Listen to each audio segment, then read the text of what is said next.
I have to be a bad person. I'm going to be treated like trash. Bakit ako ginanito? I am not ganging up to anyone. God will reveal the truth. God is with me. Ano bang ginawa ko? Hindi ba nila alam? Hindi nila kasi alam eh. So, para sa akin, legacy ko to para sa anak ko. And sumasali ako as a one-entity person. I am not ganging up to anyone. I'm just alone here. And so, I mean, God will reveal the truth. God is with me. I always pray. I go to church. Nagdadasal ako sa lahat ng pagod ko for this and travels. Bakit ako ginanito? But I know God will exalt me. And so, sorry, naiyak ako kasi yung mga questions ko parang naawa ko sa anak ko and the times I sacrificed away from him for this dream, and I'm going to be treated like trash and for my principles. You know, so I have to be a bad person so I can keep something, or do I have to be a bad person to have a career? Is that the way now? I don't understand. I don't understand the standards. No matter what you do to my title that right now for speaking up for these cancer patients and these vulnerable people, I want you to stop doing this next year and brief us. And then, sumagot siya sa akin na, Miss Calibo, what time did you arrive? And I was like, 9:15.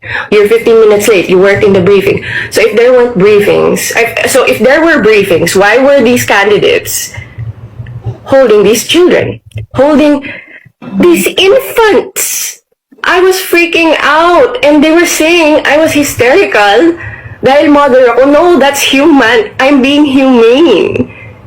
I mean, that's a hospital with people confined in, and they were like screaming on, pinapagalitan ako, pinariringgan ako na bakit ko parang winiwindang yung ibang candidates with my reactions because I was in shock.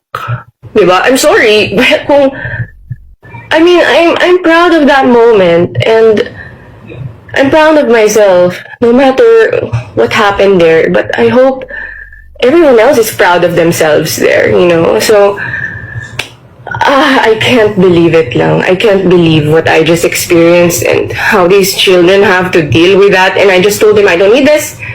Just don't do this next year.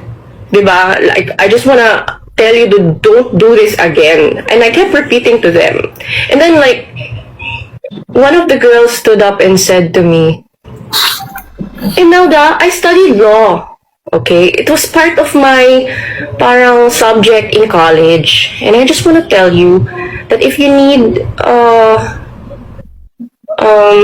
counseling, I can counsel you. Oh my God, sabi ko, first of all, as a mother, I experienced being vulnerable inside the hospital with my child.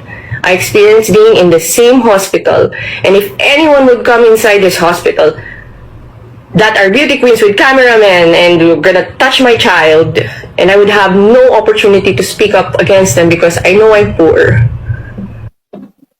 I would be glad someone stood up for me. And then